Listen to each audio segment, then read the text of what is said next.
Hello, hello, hello, and welcome to the Fab Over 40 show. I'm your presenter, Alison K. Parsons, aka the Law of Attraction Lover, and I am calling this season 2.0. Even though all my podcast episodes before this didn't really have a season or anything, and I'd actually felt that I'd be recording a podcast long before now because I had a bit of an epiphany in March 2024, and I felt like I was in a 2.0 version of myself. I'd started to use a new software, or I felt inspired to find a new software. I was using the 1.0 version, but I decided to take the leap to go with the 2.0 version. Like I said, I had this epiphany and I felt very inspired, and I felt that I was going to leave everything behind that I'd previously done and start fresh. And I thought I will do a reintroduction of who I am. So I'm just basically feeling inspired to riff because maybe I overthought it, but that episode didn't come. But today seems the day. It seems very poignant for me, and I'll explain in a second why. But yes, I've just felt like I've just gone on an errand I didn't expect to do. My day's not gone the way I expected it to do, but it never does. I let it open and be trustful. This was a day that I had nothing on my schedule so that I could schedule it how I wanted, and I've just gone with the flow. And as I said, it didn't go how I expected. It started off quite strangely, and I will record about that in another episode because it's already inspired me. But I thought I've got to do the episode 1 of season 2.0 and call it This Is Me, and explain who I am and what I'm doing and what inspires me and who I am here to help. But yeah, just being on an errand, I was driving back in my car and I thought, I'm just going to jump on. I've already created a little bit of art. From my side of things, the screen is a little bit funky, so I don't even know if this is going to come out because it's got the drawing tools on there for the recording tool that I use. And even though I've exited them, they're still there. You may be thinking, what on earth is she talking about? Because when you get to see this, there'd be nothing on there. But like I said, I'm riffing. I just decided I'm just going to go for it. I'm not scripting it. I'm just going to talk about what's on my mind and sort of reintroduce myself and who I am. Yeah, so Alison K. Parsons, aka the Law of Attraction Lover. So I'm going to take you on hopefully a quick journey of how I became the Law of Attraction Lover. Like I said, it's very poignant today. But yeah, in my car, I was just listening. I usually, if I go out and about, I usually pop in an earbud and just listen to a podcast or something. And I was actually listening to one of my favorite podcasts, which is She Rises the Fuck Up by Amanda Francis. And what I love about Amanda, because I started the Law of Attraction Lover, then I invested in a mentor that said change the name to the Fab Over 40 show. And this is quite a famous person, very successful, my mentor. But then I overthought that as well, and I didn't record anything because it was all this. I bought this course and it had all this information to buy this equipment and do it this way, and you'll fail.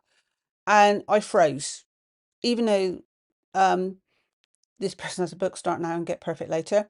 Um, and I somewhere along the line, about a couple of years ago, I came across Amanda, and I love listening to her podcast. And she will say that she's on a riff, and there's no airs and graces, there's no fancy introduction. I think in the first few episodes there was a fancy introduction. I'm now going back to the beginning again and listen over. I did start that, and then I had some funky technology going on in my car one day that made me jump through to the latest episodes that she was recording. So the other day, Inspired Action made me go back to the beginning. Amanda doesn't care. She might take recorded stuff that she's done somewhere else and get her team to put it up as a podcast. Sometimes she does an intro, sometimes she just goes for it, and that's what I'm doing today. And why this is so poignant today is I am recording this. I'm not going to be on, I'll be honest, I'm not sure if I'm going to have the time to upload it on this date, but I think it was important when I was in my car to go say, right, before I do anything else, I've been checking out some workouts and that today that I wanted to do to target some certain areas on my body. I needed to watch them through so that I knew what I was doing. I said I had to go out on this thing that I didn't expect. I wrote an email today that I didn't expect to write that took me 2 hours to compose, but I had to follow that inspired action.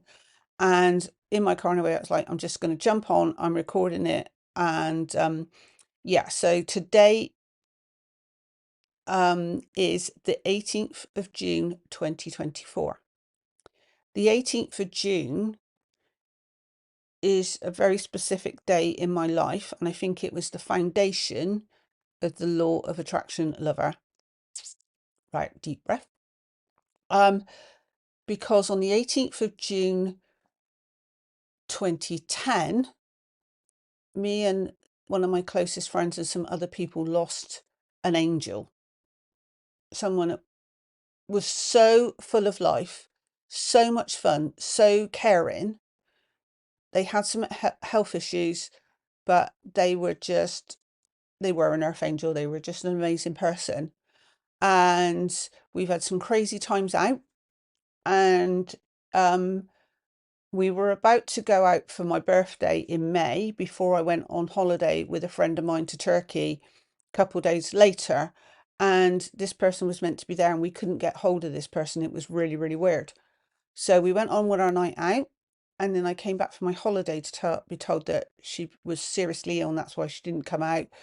And we thought that she was getting better, and I got a phone call probably the night before, while I was just been to the gym, and I was just been to get some groceries, and I was jumping in my car, and my friend called me to say that she'd taken a turn for the worse. And basically, I didn't mean this to be morbid or anything, but maybe it may put, I'm feeling the need to say it because it puts things into perspective for people. Excuse me, they were in their early 30s, they had a 10-year-old son, and at the time it seemed very cruel. But I got the phone call that there was nothing else they could do for her. I should have got a drink. I learned from Amanda, don't worry about being perfect, just do it. Um, and they were going to switch off life support over the weekend, that friends could go and see her the next day. So I was going to go to work, strong, stiff upper lip, British person that I am. I wasn't going to tell anyone. I was going to do my work, be there, present myself, leave work that night, and me and my friend were going to meet up, and we were going to go and say goodbye to our other friend. That's what I thought was going to happen. So I got up. The job that I was in at the time was a corporate role, and I think I was ironing my shirt or putting my suit on or something, and then there was a call to say we all thought the life support was going to be switched off, but they passed away at 5 o'clock that morning, so I never had a chance to say goodbye. My partner phoned into work for me to say that I wasn't going to be there.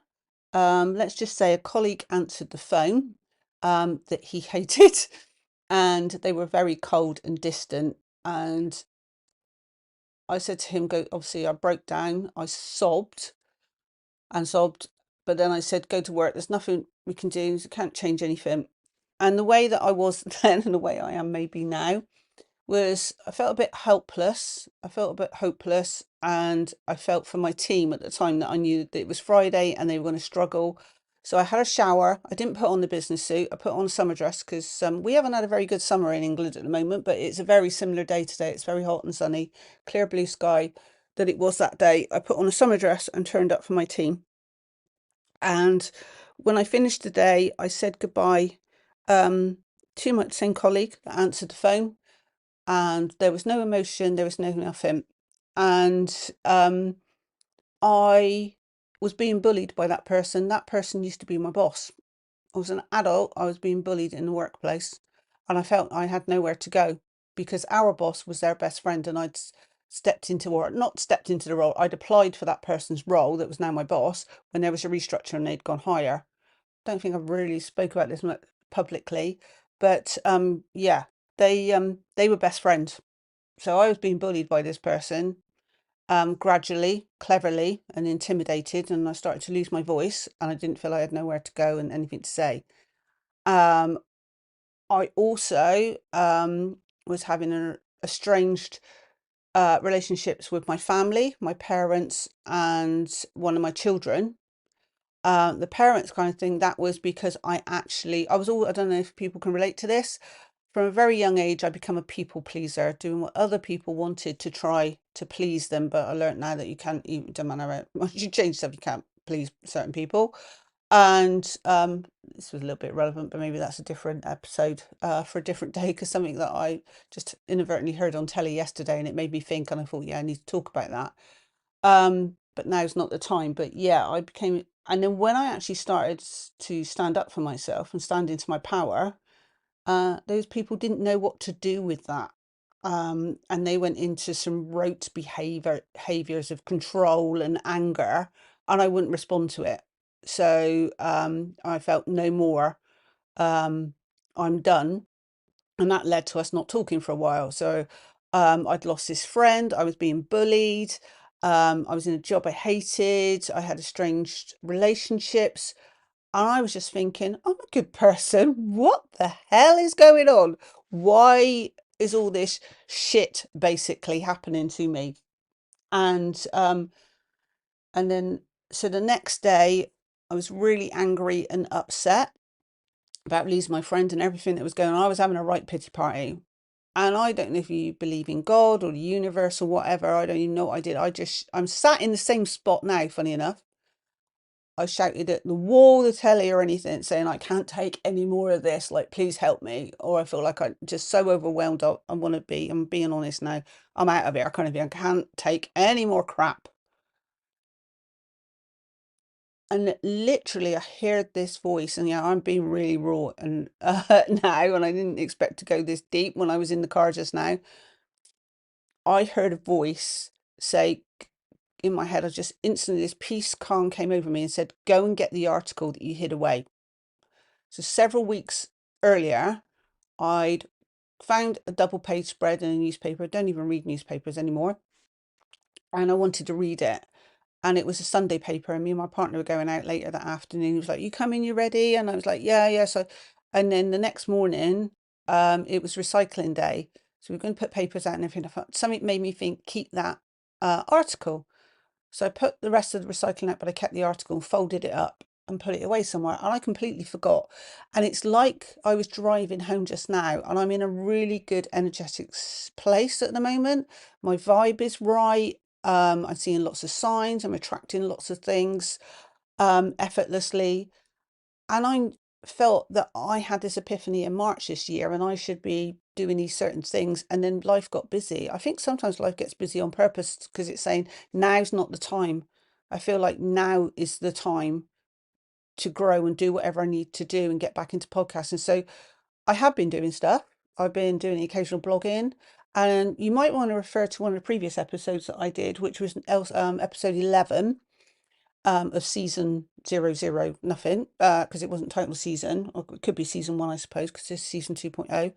And it was Be More Like Elsa. And I actually realized, and I say in that episode, and it might help other people, like when you want to do things or follow your dreams, there's a lot of messages out there now. You've got to be consistent, you've got to do this and you've got to do that, and that's a lot of other people's advice. And I know that I'm going to record an episode on this because I've already been taking notes the last few days in Evernote, which is my favorite note app. But yeah, maybe listen to that, because I felt all this pressure to perform and be consistent and do all this other stuff. And I was on a plane back from Barcelona, and I had this odd experience with somebody else's podcast, and it made me think. So yeah, maybe check out that one. And probably saying that about what other people say you need to do and should be doing. Check out episode number 10 as well. I can't remember exact title, but it's probably the most listened to episode that I've ever recorded, and it's about don't drink the Comperschlager. I got the title I can't think of the word I'm thinking of saying now. The quote, not the quote, but that term, Comperschlager, I got from one of my mentors, Marie Forleo. That was the first mentorship that I invested in, which was Marie Forleo's B School. And I won't get you all complicated going down that route, but yeah, maybe listen to episode 10 after this one and episode 11. And I do this. I've lost my riff a little bit, but yeah, on that morning, so I know where I am now. I felt this compulsion. This voice said, go and get the article that you put away. I mean, I had really seriously been doing the ugly cry. I was in my partner's dressing gown, really unsexy.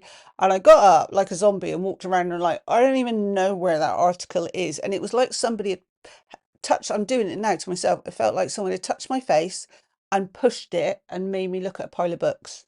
And I just knew inside that article was in there. And I went straight to the book in the pile of books, and there it was. And I read it, and it was an article. This might seem really, really bizarre, but it was by a soap actress in the UK.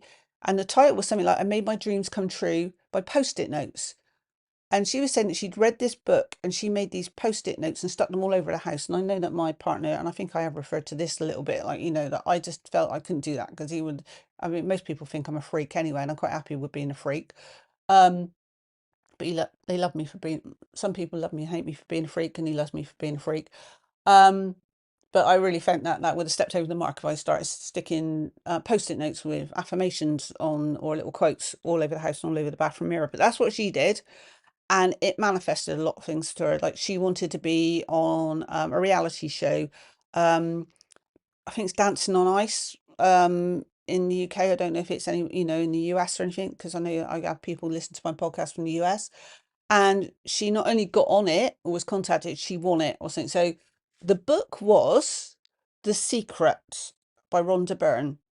And I read this article, and this is 2010.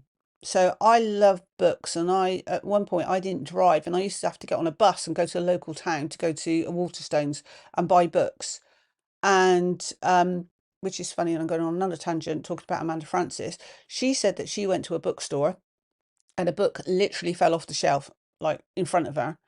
And that was a Gabby Bernstein book, and I love Gabby Bernstein, and I can't remember quite which one it was, and that sort of changed her life after she'd asked the universe, God, for an answer to something. And that's happened to me as well in the Waterstones once. But then I found this amazing tool, Amazon. This is 14 years ago, where I could just buy books and they would come in like a couple of days. So I went on Amazon, I ordered 2 books, one for me and one for my daughter, The Secret.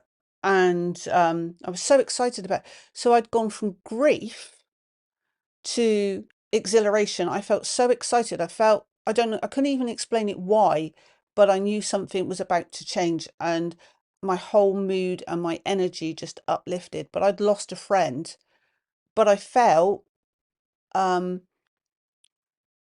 it was okay. My friend was okay with me. She was helping me on this path. And funny enough, because honouring her anniversary of her passing, I always put a post up or a photo, and I was going back from some photos from one of our crazy nights out, and I noticed, and I don't know, you might have tuned out by now. So if you're still listening to this, you're my kind of person, and you get this. I found this photo, and it was our friend that passed away stood in the corner, smiling and watching. I got a feeling I knew who took the photo, but obviously I didn't because I was in it. Of me and another close friend who'd only met that angel that night.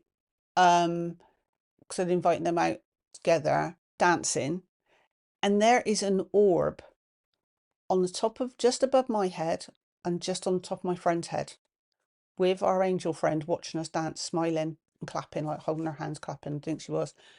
And in 14 years, I've never, or more, I've never noticed those orbs on that photo, but I did this morning when I posted it. Yeah, so it's very poignant. So it's an amalgamation of things. I was in a very bad place. I was, why me, poor me? Why are all these things happening to me? I'd lost my friend. I didn't think I could take any more. And then I reached out and screamed out, and I got this message: go and find the article. I read the article. I ordered the book. The book came quicker 2 days before. It was going to be, this was Saturday, it was going to be there come on the Thursday. It came on a Tuesday, and I read it from cover to cover. Now, I've been reading personal development books for quite a long while by then, over a decade, and I obviously hadn't manifested the things I wanted in my life. But I read that book, and I think I've gone beyond that now. But that's when I first twigged the term, the law of attraction. And I realised where I was going wrong from that book. I was reading all these personal development books, but I was jumping from book to book to book. Sometimes I completed them, sometimes I didn't. A lot of them had actions in it, but I didn't take any of the actions. I went to the next book looking for the result. looking for the miracle to happen. But I didn't put any of those things into they suggested into action. I just went from book to book to book, sitting on my sofa, waiting for a miracle to happen. But actually, I sat on my sofa and a miracle did happen because it told me to go and get that article. I read the book. I realised where I was going wrong, that I was focusing on all the things I didn't want and I didn't like, and I wasn't taking any action. So I was like, okay, I've had this epiphany. I've got it. I know that I need to take some action, but I don't know what action to take. And again, the voice said, get up 10 minutes earlier each day and spend 10 minutes writing down the things that you're grateful for. Basically, start a gratitude journal. I don't think at that point I'd ever heard of a gratitude journal. I'd read about it previously or seen it, but I felt that's what I had to do. So, despite everything being so dire, I did start doing that. I followed that action. And then I started to notice I would write things that I was grateful for, the fact that I had electricity, that I could turn a light on when it was dark. We had central heating when it was cold. I seen a post the other day of a picture of a living room in the 1950s. And I was born in actually 1966, which is relevant. I might get to today. I might have to get to another time. But it reminded me of my grandmother's um, back room, as it were. She lived in a terrace house, and the front room was a special room, and you only went in there on special occasions and parties and Christmas and this, that, and the other. And there was a back room they lived in, and there was a fireplace, and there was two chairs, one either side from her and my granddad. There was a table on one wall with a big long tablecloth on it. Next to that, there was a high table with a really old telly on it. And sometimes I stayed at my nan's and I had a bath in a tin bath in front of the fire. And she would come in and give it health and safety these days and pour hot water on there. And she used to put her airer or wet washing around me to try and keep me warm while I had this bath, and maybe the steam or the heat of the fire and everything to try and dry her washing off, multitasking. But how many people today, or children today, with all these tablets and all these devices and that we've got, and all this abundance that we've got around us, we just take it for granted that we can jump in a shower maybe once a day, maybe several times a day. Back then, I just had a bath on a Sunday night, shared bath water. If I was at my nan's, we didn't have a shower until later on. If I was at my nan's, I had a tin bath. That living room just reminded me so much of what my nan had, but bearing in mind that she probably had it like that for 20 years previous anyway. So why that picture resonated to me from the 50s, and now I was probably late 60s, early 70s, I was in that position. It was because things hadn't changed. People didn't have, the makeovers they had in their houses, whatever they may do. I know that the people who listen to this, my audience, will relate to that. But yeah, I've gone off on another tangent. So that's how so I realised, I started to notice that things had started to get better for me. Things in my personal life. So this was June 2010. Things that I found challenging had started to get easier. Difficult people had started resonating out of my life. I was still in a job that I hated, but I started writing affirmations as well. So I'd write my gratitude that I was grateful to be able to have a hot shower, hot and cold running water, central heating when it was cold, a shower when I wanted it, be able to turn on the TV, turn on electric light when it got dark. I had a roof over my head. I had a lovely bed to sleep in. Those are things that I put in my good internet connection. Those were a way, to keep in contact with my loved ones and friends and that. I just put, and sometimes I wrote the same thing every day, or sometimes I felt inspired to do something else. But I started to see my life get better. And then once I knew that my life was getting better, I wanted to share that. I wanted other people to experience it. But I was too shy. There's a reason you can't see my phone. We can see my face, but not the way I'm recording this at the moment. Because I want to inspire people that they can just jump on the internet and share their message or share their mess. Your message is your mess is your message most of the time. And I don't want people to feel that they've got to put the makeup on and do their hair or they're worried about the background or anything. And you can go onto Canva and create an image like I can, and you can just start recording, being yourself without all this tech and that I thought attitude that froze me. Just be on there and riff and just talk about things that inspire you to help. I just listened to something just now before I popped out on that errand with a gentleman called Jim Quick, and he said he just wanted to help one person. And yeah, maybe I met somebody the other day. You think nobody is listening. I was on a weekend away with my partner. We have a split screen, a VW split screen camper, and we were at an event. And I bumped into someone who told me that they listen to all my podcasts. They've gone right to the beginning. Met somebody else. My message really is for women over 40, and there's a reason for that I'll get to. But I met two men on that weekend who said they don't comment on my posts, but they love my posts. They love about my honesty and my spirituality, and that I inspire them. So you don't know who you're inspiring, and the mess and who you're touching. You may never know who you're touching, and that's why you've got to get your message out there sometimes, even if you think someone's not listening. And if the tech is stopping you or showing your face is stopping you, there's ways round it today. We are so lucky and so gifted. But I was shy, and I knew I wanted to start writing and sharing these observations that I'd seen and how my life was getting better. And a miracle happened, and I manifested myself out of that job that I hated, away from that person that was bullying me. Since that, I've written a book about using the law of attraction um, to beat the bullies. Plus, also, I was a delay on that, but I used Ho'oponopono and law of attraction. I mentioned it just now about resonating. I think now um, the secret is great, but it's also like a kindergarten starter version of the law of attraction. There's so much to it. And actually, we resonate out first, what we focus on, and then circumstances change to attract back what it is we want, the people, the situations, the circumstances, to achieve what we want to achieve. But I was only focusing on lack and unhappiness and why all these things. And I didn't realize, the more that I was focusing on why does all this shit and crap happening to me, I was putting out an energy, resonating an energy for more shit and crap to come back to me. But then when I started off focusing on gratitude, things started to shift, and I wanted to share that, but I was shy. And I reached out to the universe in a way, and I knew um, I'd heard about this platform, and I was watching two people, somebody called Pam Grant, whose books I love, and Wayne Dyer, and other people. And it was, what is this platform? And a set of synchronicities came up. And most people know about it, but maybe didn't know about it back then, that there's a free platform called WordPress.com that you can create a website, you can create a blog on. And that's what I did. But when I asked for what my blog should be called, and it's still out there all these years later, and I'm still contributing it to very recently, the other day, in fact, is the lawofattractionlover.com. The law of attraction was what I was told to call myself. Now I don't care. Now I'm not scared. This is who I am, Alison K. Parsons. And so I'm AKA the law of attraction lover. That's why there's the two.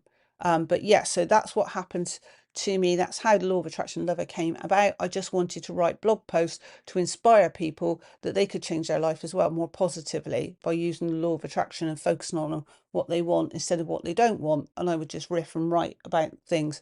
But I cannot believe the journey that I've been on in the last 4 years. I'm 14 years. I hadn't anticipated this.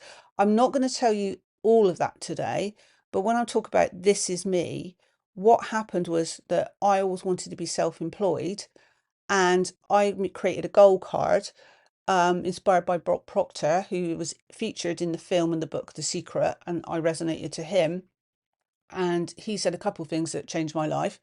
He said that successful people have multiple streams of income, and I'd never heard that before, and I didn't know people who had multiple streams of income, and it resonated with me, and it sat with me for years, and that's quite a common term now. And it made sense to me. And he said that he changed his life by making a goal card. I might inspire somebody else today to make a goal card, but I wrote on my goal card, I'm successfully self-employed, doing what I love and loving what I do. And through another set of weird circumstances, I manifested a business that I love. But I learned from that it was a time bound business. There was only so many hours in the day. I used social media to promote it and market it, but I turned it into a brick and mortar business, into a shop. So again, there was only so many times I didn't really. Even though I loved it, I was working more hours than I was in the job, and 7 days a week, really. But I fell in love with social media and online marketing, and the freedom and the location of you can get from that. So I believe that that was the stepping stone I needed to take to have that brick and mortar, to go, oh yeah, I'm self-employed, but there's different ways of being self-employed. but I wouldn't have learned and got passionate about online marketing and things like podcasts and YouTube channels and social media and evergreen content. None of that would have happened if I hadn't had that business and fell in love with it. But people used to come into my business and say, "You are so lucky doing what you love and loving what you do." Literally, they said that to me. They didn't know about my card, which I still have somewhere. I put it through the wash once accidentally, but when I was in another job that I didn't like, I used to put it in front of my computer screen and read it and just leave it there and see it and every day. And then I manifested this incredible business that changed my life.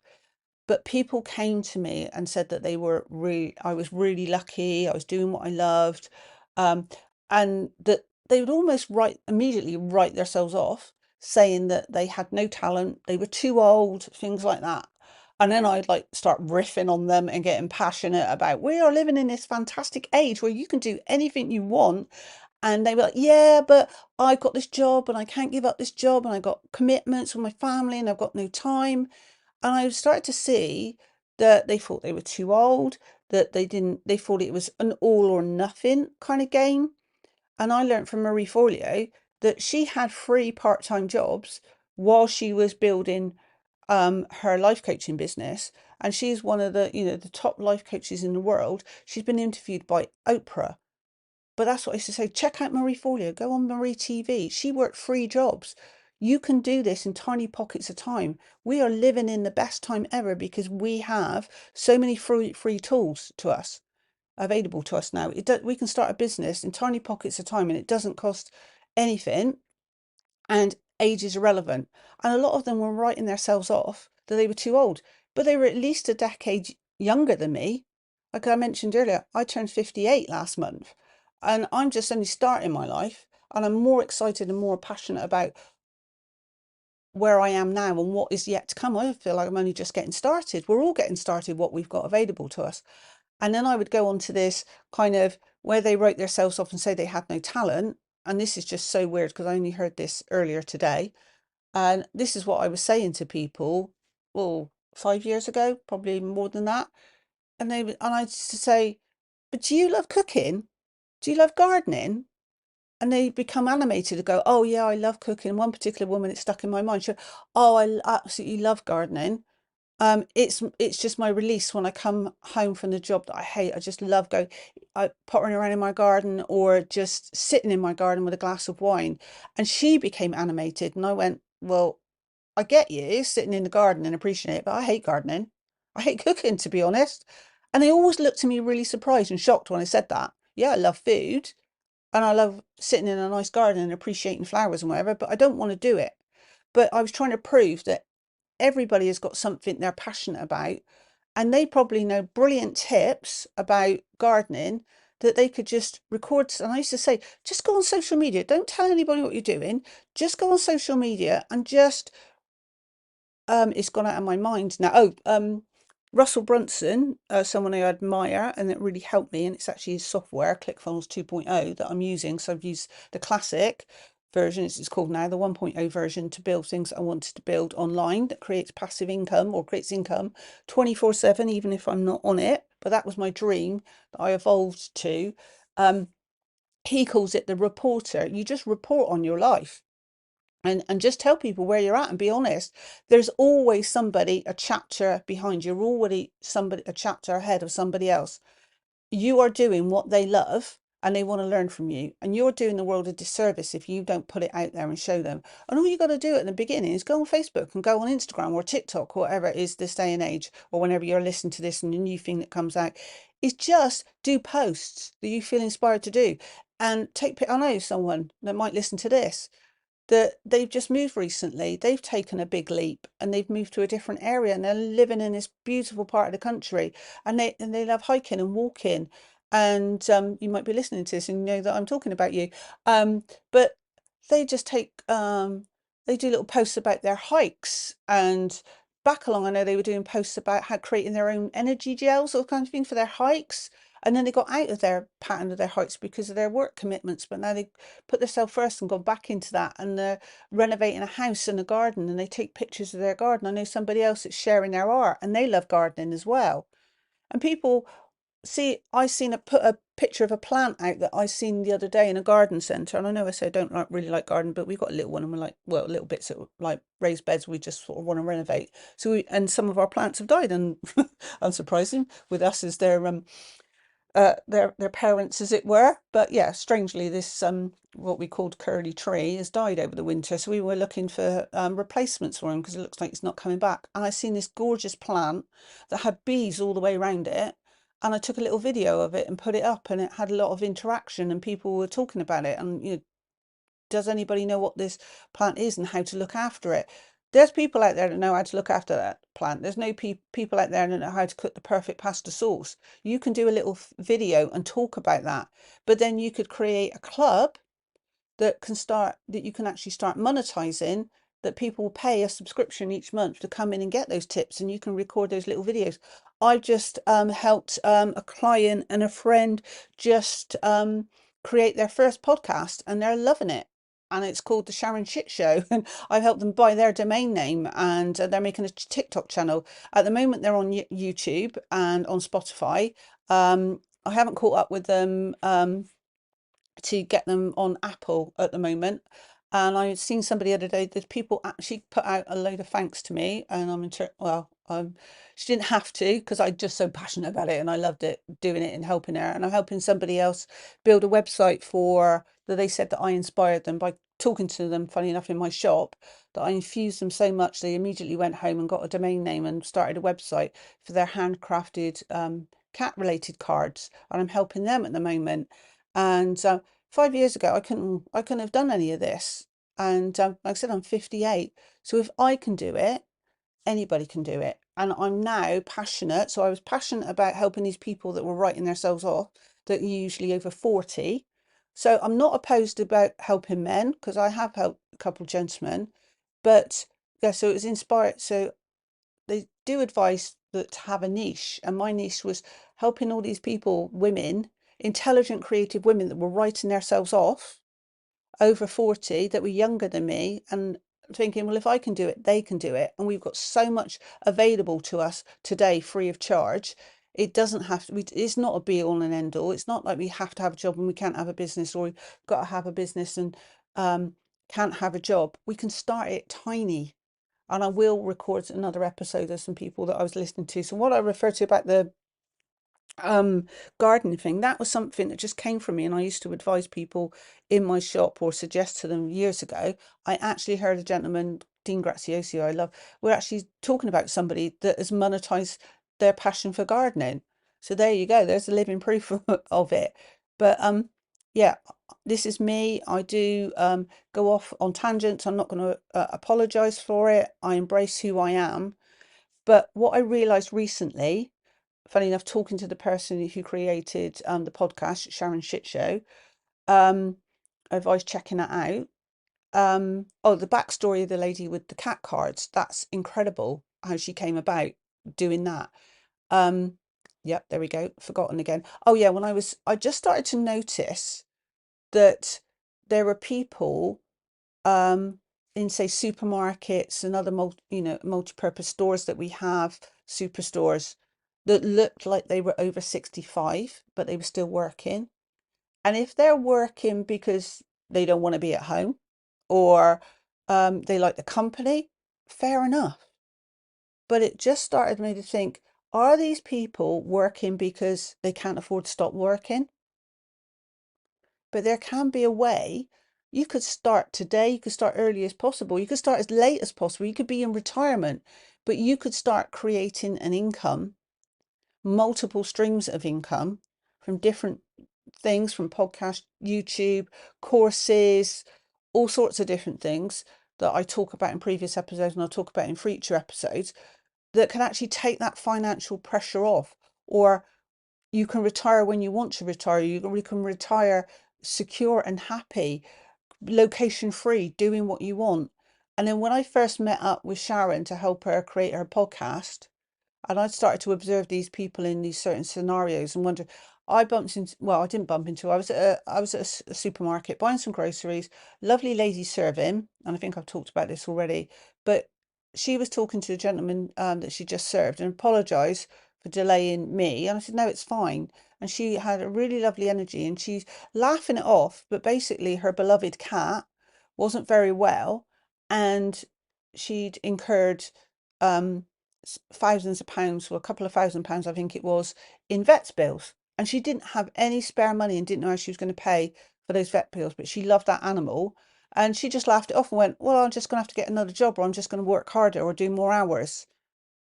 And she was probably in her 50s. And I think that was, sad to be in that position. And then when I met up with Sharon, she didn't know that I'd been thinking of this. I'm sorry, Sharon, if you listen to this, Sharon's mum, more to the point, but it's just confident. She actually said how old her mum was and she was still working because she couldn't afford not to. And it was like, boom, there it is. So initially I started creating Law of Attraction Lover by accident because I wanted to share it to people to have a gratitude journal and experience that I'd noticed about focusing on the things that you do want instead of what you don't want. What you focus on and put energy to, you will attract will resonate back to you. And it takes practice because we all fall down that trap of focusing that we still haven't got the things that we want. Or where we're at. But if we turn that around, we can turn that around in a second and decide we want to focus on things that we do want. Write it down. One of my favorite tasks is in my club, which is the LOA lover.club, LOALOVER.club. There's a module in there and it's what I call milking the twigs. And this is inspired by someone called Florence Scovel Shitton, where when you desire something, even say if it was a car, if you see that car, write it down in a journal that you spotted it. This is the universe telling you that you can have it, kind of thing, and milk those twigs. There's another one in there and I can't remember the title of it. So maybe just use the 7-day free trial and sign up. Again, I'll say it's LOALOVER.club. It's $7 a month, but it's a 7-day free trial. You could just go in there, take the free trial and watch those couple of modules. And one's Milk the Twigs, and the other one is where I used a list of all the things I didn't like when I had my shop, and I knew I was done with that, and I wanted to move on to more location-free online space. I listed all the things that I didn't like about being in that business and where I was, and then I put on the list or the card what the alternatives were. So it's something like all the alternatives. What's the alternative, or something like that. And then I wrote down the things that were the opposite that I did want. And I wanted to be out of the business. And Christmas was chaos. And so from the end of August to the Christmas period, because I did bespoke orders and things and handcrafted stuff, it was 7 days a week. It was crazy hours. I had a dad that needed me, kind of thing, and I needed it. So I put that card in front of me on my workstation. And if ever I felt demotivated or it's hard, or maybe this is my glass ceiling kind of thing, I would look at that card and remind myself. So there's a module about that in there as well. So so I went from being in a place of real despair to starting the Law of Attraction Lover blog. Fast forward to lots of other things that I've done. I've created a framework. I've been an international speaker. I've been at a speaking event. I've been part of a book that's called Smashing the Glass Ceiling. I've contributed to that. So I've been in a collab author. I've authored my own book. But now, and then I wanted to inspire people over 40 to teach them how to use online tools to create their dream businesses, as it were. And it all starts off slow, and I will record another episode quite quickly, probably tomorrow morning, about other people that are really, really successful now, but just to tell you their stories of where they started, just to encourage you. And now, at the moment, I feel my purpose and my passion is you showing and sharing that message to help people to be able to retire how they want. And that's women where they want. Like I said, I seem to be inspiring men. I'm not opposed about helping men, but I feel my niche now is women over 40, over 50, and showing them how they can turn what they love and monetize it into multiple income streams to create financial freedom into retirement. So this is Ali, aka the Law of Attraction Lover, and I just thought I'd just give you an introduction to me, Ep.1 of my new season 2.0. And I'm just had a riff, just blessing my friend that passed, but also what a miracle time it's been since then. And I'm going to leave it there. Oh, but before I do, if you haven't already turned off, don't forget to check out the Law of Attraction Lovers Club. So I'm going to leave some links in the show notes for if you're listening to this on YouTube or Apple or whatever platform that you're listening to it on. And thank you for listening if you're still listening. And I love you. So have a fabulous day, week, month, year, life.